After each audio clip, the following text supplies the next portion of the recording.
Hello friends, this is Vishal here. मेरा नाम विशाल आनंद सिन्हा है और आज मैं अपना पहला कोर्स स्टार्ट करने वाला हूं। ये इस कोर्स का पहला वीडियो है और जो मेरा पहला टॉपिक है वो है सेल, कोशिका के बारे में। ठीक है, यहाँ पर एक और वर्ड दिया हुआ है साइटोलॉजी। साइटोलॉजी बेसिकली कुछ नहीं होता है, that is the study of cell is called cytology. ये लॉजी वर्ड किसी भी वर्ड के अगर आगे आ जाता है इसका मतलब होता है स्टडी ऑफ दैट थिंग। ठीक है, बट बिफोर गोइंग फर्दर कुछ इंट्रोडक्शन मैं ज़रूर दे देता हूँ। ये जो वीडियो है या ये जो कोर्स मैं स्टार्ट करने जा रहा हूँ ये बेसिकली क्लास 9 के स्टूडेंट को ध्यान में रख करके बनाया गया है, चाहे वो CBSE के हों या फिर ICSE के हों। इसका जो कंटेंट है वो ज़्यादातर कंटेंट NCERT बुक से लिया गया है, बट कुछ और सोर्सेज को भी अक्वायर किया गया है। अपार्ट फ्रॉम दैट, अगर कोई स्टूडेंट SSC, NDA, FCAT या कोई कम्पिटिटिव एग्जामिनेशन दे रहे हैं तो या उसका प्रिपरेशन कर रहे हैं तो उसके लिए भी ये काफ़ी हेल्पफुल है। बिफोर गोइंग फर्दर फ्रेंड्स, आप लोगों से एक नहीं दो छोटा सा रिक्वेस्ट है। पहला रिक्वेस्ट ये कि अगर आपको ये वीडियो या मेरा कोर्स या मेरा पढ़ाने का तरीका अच्छा लगता है तो प्लीज़ इसे लाइक करें और साथ ही साथ इसे शेयर भी करें। ठीक है, कहते हैं ना कि विद्या बांटने से मिलता है। जितना ज़्यादा आप इसको बांटिएगा, जितना ज़्यादा फैलाइएगा उतना ज़्यादा ही विद्या या एजुकेशन फैलेगा।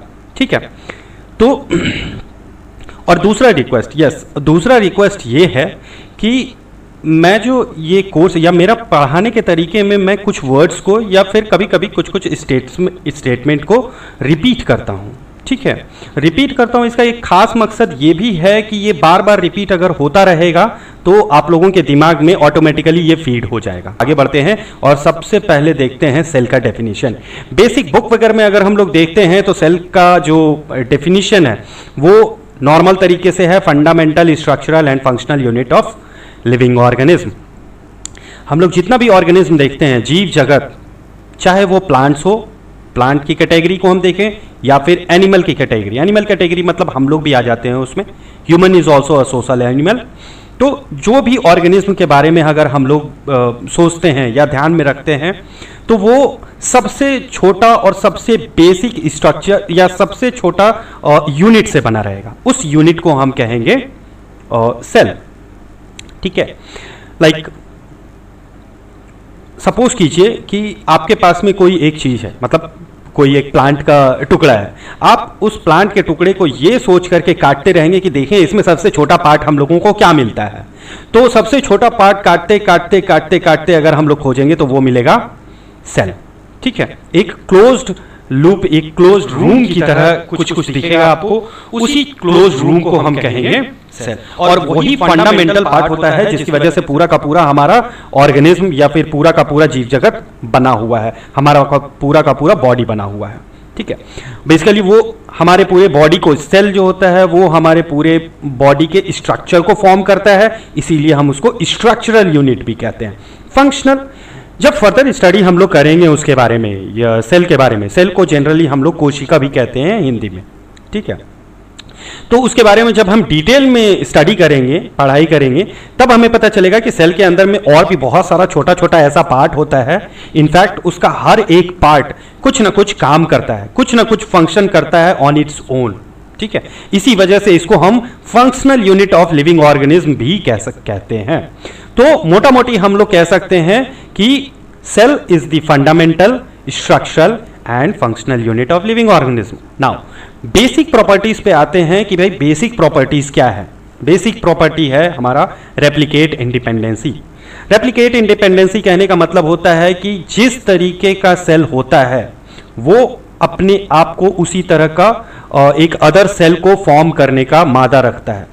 ठीक है, मतलब अपने आप को रेप्लिकेट कर सकता है, अपना एक क्लोन बना सकता है। सेल डिवाइड होकर के एक और सेल को क्रिएट कर सकता है, ये उसका बेसिक मतलब हुआ। ठीक है, अभी फिलहाल मोटा मोटी समझ लीजिए कि क्या होता है, उसके बाद फिर हम लोग डिटेल में जब स्टडी करेंगे तब हम लोग जानेंगे कि माइन्यूट लेवल पर सेल कैसा होता है या माइक्रो लेवल पर सेल किस तरीके का होता है। ठीक है, सेकेंड जो प्रॉपर्टी है, सेकेंड प्रॉपर्टी के बारे में अगर हम लोग जाने तो वो है contain hereditary information. Hereditary information कहने का मतलब क्या होता है कि सपोज कीजिए कि आपके फादर के बाल कम हैं, कहने का मतलब कि आपके फादर अगर गंजे हैं तो वो एक कैरेक्टर है, ठीक है, वो एक ऐसा कैरेक्टर है जो हो सकता है कि आपको भी आ जाए। मतलब कि एक जनरेशन से दूसरे जनरेशन में कोई ना कोई कैरेक्टर को ट्रांसफॉर्म करना या कोई ना कोई कैरेक्टर, उसको हम कहते हैं हेरिडेटरी इंफॉर्मेशन। लाइक सपोज कीजिए कि अगर आप लंबे हैं, ठीक है, तो आपके जो बच्चे होंगे या फिर आपके जो नेक्स्ट सक्सेसर होंगे वो लंबे हो सकते हैं, ठीक है। तो इस तरह का जो कैरेक्टर होता है लंबाई वाला, या फिर किसी तरह का डिजीज, इवन डिजीज के बारे में अगर जाने के, डिजीज अगर मान लीजिए आप डायबिटिक पेशेंट है तो हो सकता है कि वो डिजीज जो है वो आपके बच्चे को भी होने का संभावना हो सकता है। तो इस तरह का जो कैरेक्टर होता है उसको करते हैं हेरिडेटरी इंफॉर्मेशन। और इस तरह का हेरिडेटरी इंफॉर्मेशन कहां रहता है? सेल में। ये एक इसका बेसिक कैरेक्टर्स है। Apart from that, it can perform all the life sustaining activities on their own. Life sustaining activities कौन कौन सा होता है? Life sustaining activities सबसे पहले तो जिंदा रहने के लिए हमें क्या चाहिए? हवा, बिल्कुल, ठीक है। तो रेस्पायर करने का जो कैरेक्टर होता है, रेस्पिरेशन का जो कैरेक्टर होता है वो सेल के पास होता है। सेल रेस्पिरेट करता है, ठीक है। फूड जो हम खाते हैं वो सारा का सारा फूड अल्टीमेटली डाइजेस्ट होकर के सेल के पास जाता है, जिससे कि हमें एनर्जी मिलती है, ठीक है। साथ ही साथ ऑक्सीजन का जो ये होता है, ऑक्सीजन जो यूज करना होता है, यूटिलाइज करना होता है, वो कौन करता है? तो सेल करता है, ठीक है। तो जो भी हमारे जिंदा रहने के लिए जो भी एक्टिविटीज होती है वो सारा का सारा एक्टिविटीज कौन करता है? तो वो करता है सेल, ठीक है। It show similar chemical composition and metabolic activities. मतलब उसका जो केमिकल कंपोजिशन होगा, कहने का मतलब कि अगर मान लीजिए कि ये एक सेल है और ये एक सेल है, तो इसका जो केमिकल कंपोजिशन है, ठीक है, वही केमिकल कंपोजिशन इसका भी होगा, ठीक है। मेटाबॉलिक एक्टिविटीज भी दोनों का सेम होगा। मतलब कि दोनों का दोनों जो मेटाबॉलिक एक्टिविटीज होगा वो सेम परफॉर्म करेगा, ठीक है। नाउ आगे बढ़ते हैं और देखते हैं हम लोग इसके कॉम्पोजिशन के बारे में कि कैसा सेल होता है, ठीक है। बेसिकली अगर कॉम्पोजिशन मतलब किस तरीके से अगर बना हुआ था वो हम लोग अगर जाने तो वो सम केमिकल सब्सटेंसेस से बना हुआ रहता है। कौन सा chemical substance? Like protein is a chemical substance, carbohydrate is a chemical substance, fat is a chemical substance and lipid is a chemical substance. ये सारे केमिकल सब्सटेंस से मिलकर के बना हुआ रहता है। कुछ और भी केमिकल सब्सटेंसेस होता है जो कि फर्दर हम लोग आगे पढ़ाई जैसे करेंगे, आगे जैसे जैसे जाएंगे हम लोग उसके बारे में जानेंगे, ठीक है। बट फिलहाल अभी हम लोग जानते हैं कि शेप ऑफ द सेल कैसा होता है, ठीक है। मोटा मोटी हम लोग जानते हैं। तो शेप ऑफ द सेल अगर जाने तो ब्रॉडली ये दो कैटेगरी में हम डिवाइड कर लेते हैं। पहला फिक्स शेप और दूसरा नॉन फिक्स शेप। सेल कहने का मतलब ये नहीं हुआ कि सिर्फ हमारा सेल मतलब हर एक तरह का जीव पूरे जीव जगत में या फिर एनिमल किंगडम में या प्लांट किंगडम में जितने भी ऑर्गेनिज्म हैं उन सारे ऑर्गेनिज्म को अगर हम देखें तो वो किसी ना किसी सेल की तरह बने रहेंगे। तो ब्रॉडली अगर हम लोग अपने दिमाग में माने या दिमाग में छापने का कोशिश करें तो उसको दो पार्ट्स में हम लोग डिवाइड कर सकते हैं। पहला फिक्स शेप और दूसरा नॉन फिक्स शेप, ठीक है। अब फिक्स शेप में बहुत सारे ऐसे भी सेल होते हैं जो कि एलिप्टिकल शेप के होते हैं, कुछ सेल ऐसे होते हैं जो कि स्फेरिकल होते हैं, कुछ स्पिंडल शेप्ड होते हैं, कुछ नॉब थ्रेड टाइप के होते हैं, कुछ डिस्क्वाइडल होते हैं और कुछ इलोंगेटेड होता है, ठीक है। एग्जाम्पल भी मैंने दे रखा है, जैसे फैट सेल है, फैट सेल एलिप्टिकल होता है, ओवम स्फेरिकल होता है, smooth muscle cell spindle shaped होता है, स्पर्म सेल ये नॉब थ्रेड होता है। अगर आप आरबीसी रेड ब्लड सेल वो डिस्क्वाइडल होता है, नर्व सेल इलोंगेटेड होता है। ये सारे का सारा जितना भी वर्ड्स है या जितने भी सेल के बारे में मैं बता रहा हूं, हो सकता है ये आप लोगों के लिए अननोन हो, ठीक है। जैसे 9 क्लास के स्टूडेंट जो कि अभी तुरंत जाते हैं और पहली बार किताब उठा करके देखते हैं तो उन लोगों के लिए हो सकता है कि ये बहुत सारा सेल हो जो कि या बहुत सारा ऐसा वर्ड हो जो कि अननोन हो। बट डोंट लूज पेशेंस, आप इसको इस पूरे वीडियो को कंटिन्यू करें, देखते रहें, मेरे कोर्स को फॉलो करें, आपको सब धीरे धीरे करके इजीली आपके दिमाग में आ जाएगा, ठीक है।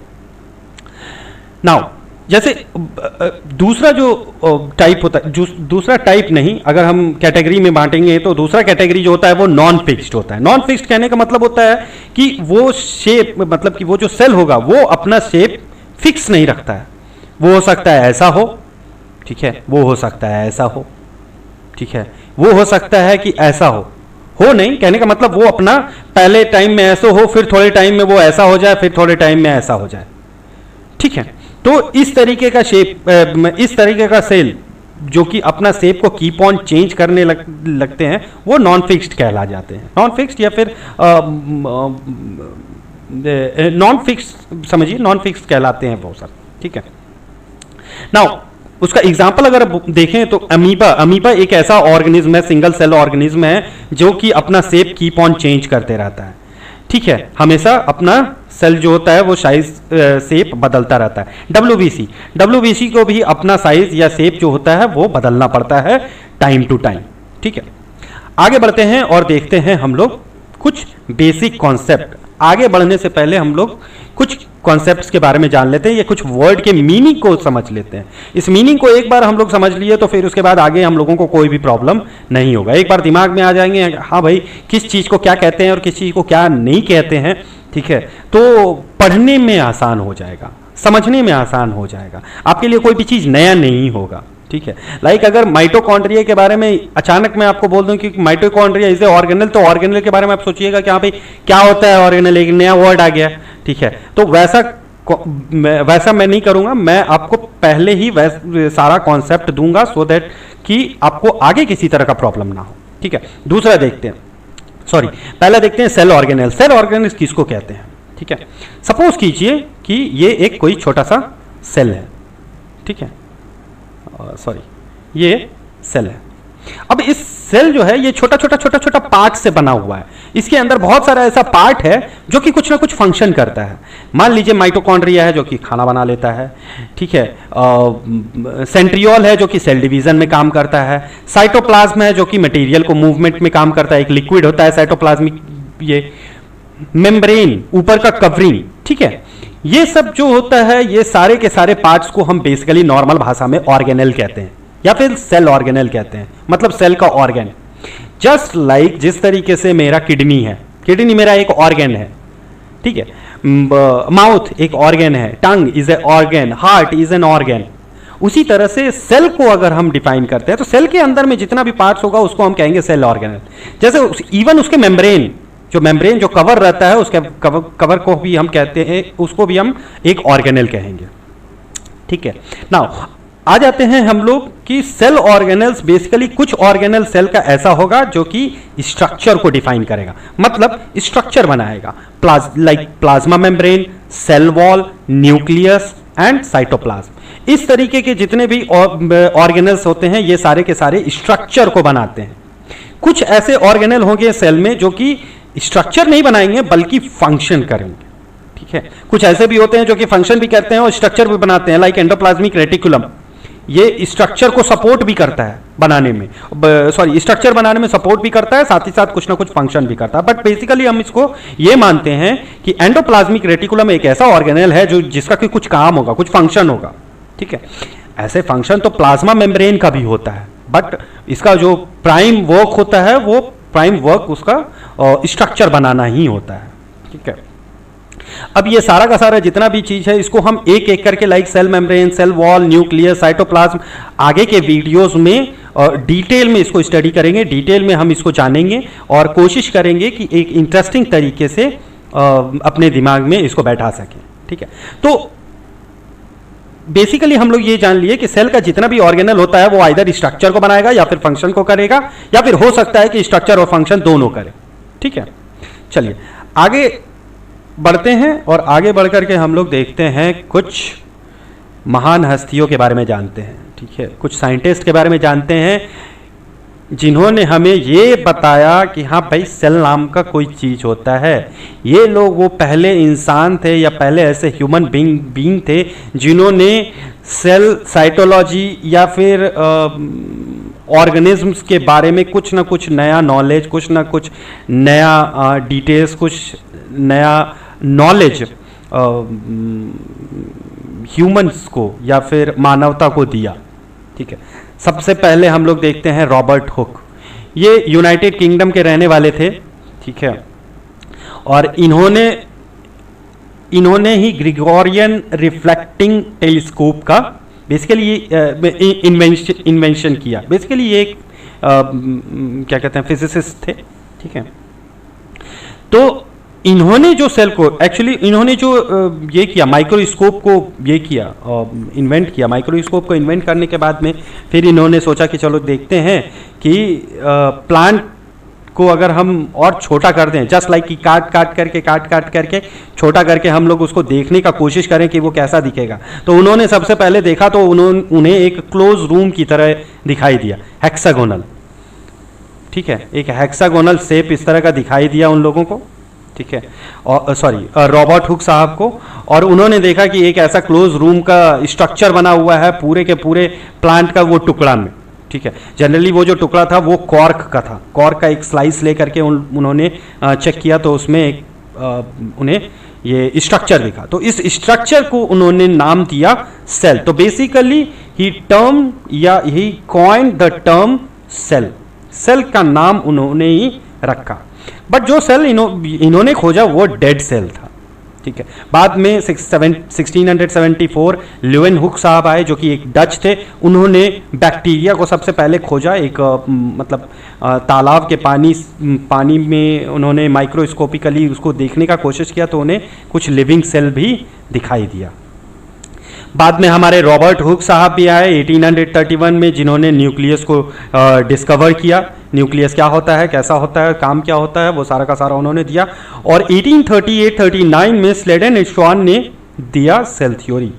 सेल थ्योरी बेसिकली है क्या, मोटा मोटी आप ये समझ लीजिए कि सेल थ्योरी ये है, उन्होंने ये कहा कि जो भी ऑर्गेनिज्म होगा, जितना भी जीव होगा, वो सारा का सारा सबसे छोटा पार्ट से बना हुआ होगा, एक फंडामेंटल स्ट्रक्चर से बना हुआ रहेगा, एक फंडामेंटल यूनिट से बना हुआ रहेगा, जिसको कि हम कहेंगे सेल।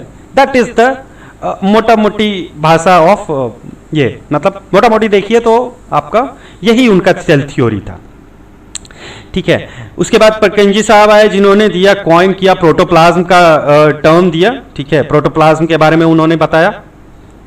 उसके बाद फिर आए एक जर्मन साइंटिस्ट, एक जर्मन साइंटिस्ट आए जिनका नाम था सर रुडोल्फ वर्चो। उन्होंने जो सेल थ्योरी था उस सेल थ्योरी को एक्सटेंड किया।